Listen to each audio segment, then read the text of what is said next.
Hey, let's talk about this dude. His name is Georg Cantor. That's right, Mr. Cantor. And he did a lot of stuff, and I'm going to tell you about 4 things he did that are pretty interesting. You never heard of this guy? Well, that's okay.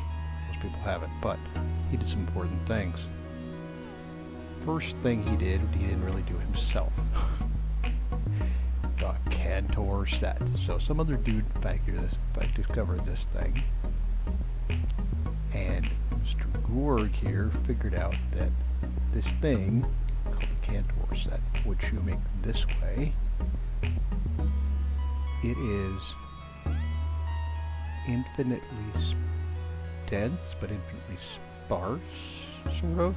In other words, it's not continuous, but there is an infinite number of numbers in each little division. You would call this a Cant Set, some people call it Cant Dust.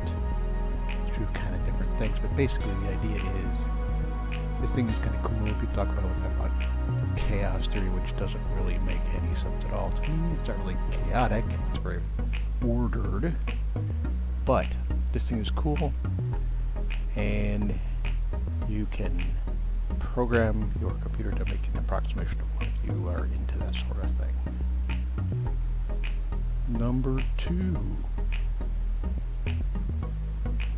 countability. So, Mr. Georg figured out that there's 2 kinds of numbers. Ones you can count and ones you can't count.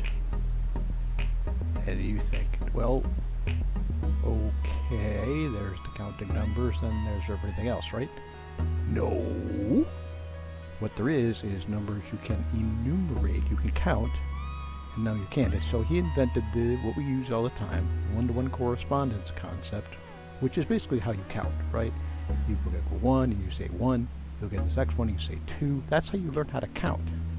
Well, he said, well, this is just basically works for everything, even if it's an infinite set. Take the counting numbers and match them up one-to-one with your set, and if you can match them up in some way, then they're countable. And that makes them the same size, same infinity size, same... hard to talk about this without bringing in this letter. This is the Hebrew letter Aleph, and it's designed to explain or denote how big something is. So it's for a set that is infinite. It has a Aleph size, which is also considered the cardinality of that number. So the difference between cardinality and numerality is that cardinality is how big something is. And numerality is more like what order is normal. Call it ordinal and cardinal numbers. There are 3 kinds of numbers, really. There's ordinal, cardinal, and nominal. Nominal is just a name, like the number on a street of your house. Sort of goes in order, but really just a number, or a model number. And model 500 isn't the 500th model. It's just a number. So that's it. You can use numbers to be names. You can use them to put things in order, or you can use them to tell how big something is. So the number 3 is size of 3. The number, how big is the number of natural numbers? Well, it's Aleph 0. That's the number. And what Georg did is he said, hey, we can put other things in one-to-one correspondence with the natural numbers, and therefore they're the same size. They're also, the set of those is also Aleph 0. So what that means in my brain is, you gotta be kidding me. Okay, so here's how he proved the first one. The first one was I think all the rational numbers are the same size as all the natural numbers. That seems a bit weird, but he used what became famous as the diagonal proof. So he said, okay, let's just take all the rational numbers and start counting them off. We'll put them in this, not in a line, but we'll put them in a square. So 1 over 1 goes here. 1 over 2 goes here, 2 over 1 goes here. 1 over 3, 2 over 3, 3 over 3, right? So on and so forth. He gets all the numbers in here. And after a while he goes, okay, now I could just zigzag around this rectangle, this square, and I'll send one-to-one correspondence and count them all. And you're like, well, that doesn't seem quite right? Well, actually, it doesn't matter because there's an infinite number of counting numbers. So yes, it does work. It takes a while for the brain to get around this, and that's why he was the first guy to figure this out. That, yeah, you can do this. He also proved it with the algebraic numbers, which we talked a little bit about in another video,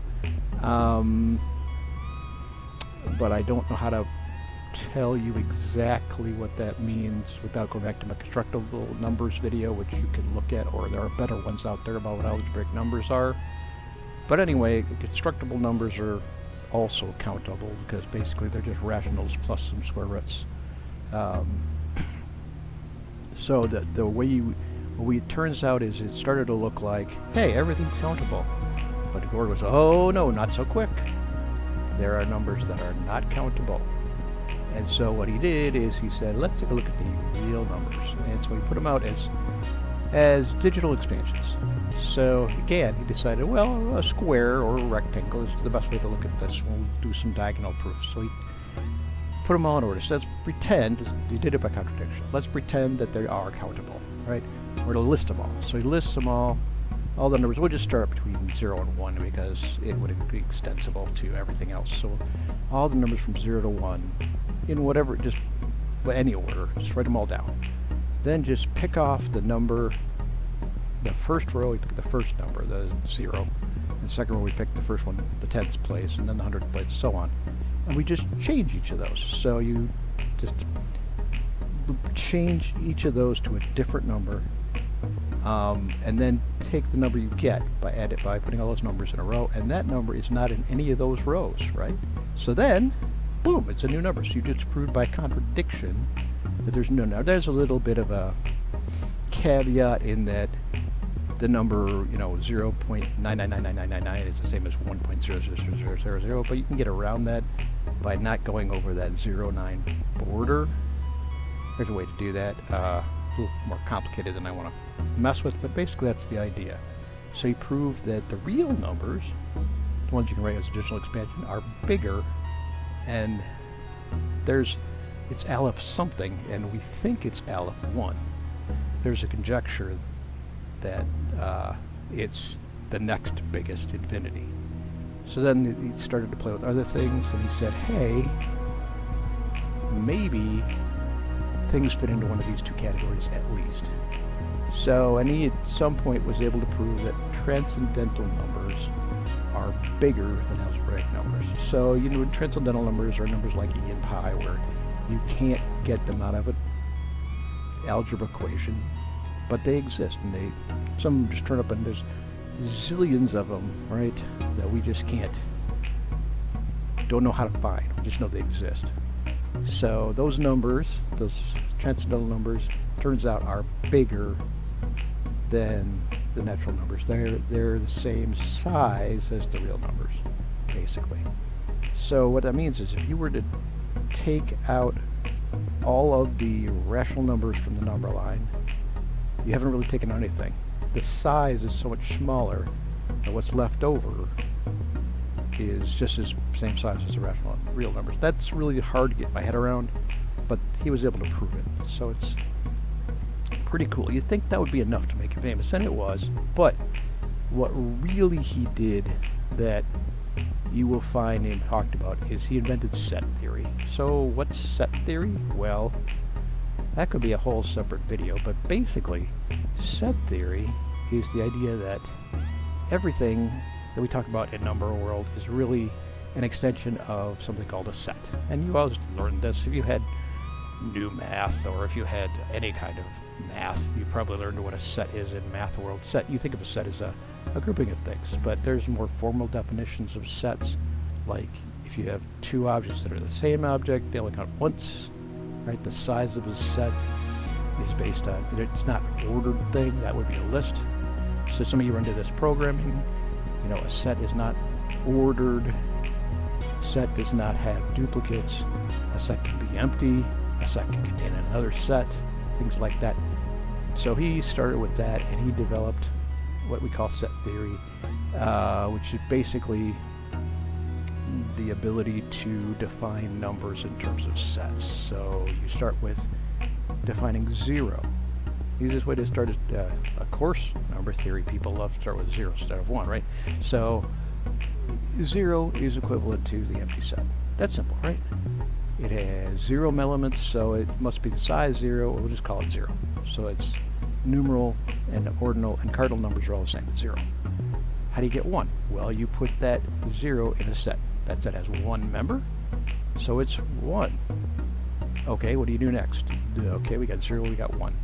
Put 0 and 1 in a set. How many elements does that set have? It has 2. There you go. So that's just a recursive definition of the counting numbers and 0, or the natural numbers with 0, or, you know, the natural numbers if you like to start with 0, if that's your definition. But the big deal is that gives you the ability to extend. You can extend that and you get all the other numbers. Because how did we start that as humans, right? We started with counting, and then we added 0 at some point a long time ago. We talked about negative numbers we added, then we added fractions, then we started adding, you know, real numbers, right? Algebraic numbers, square roots and things, real numbers, imaginaries, complex numbers, quaternions. It's all based on the same thing.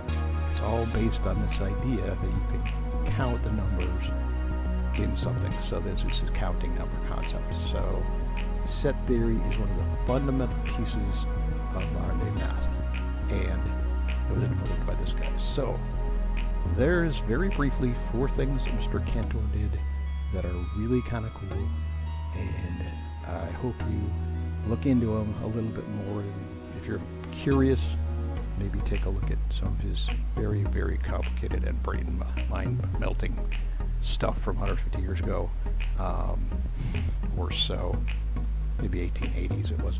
Anyway, it's cool stuff, and that is Mr. Cantor.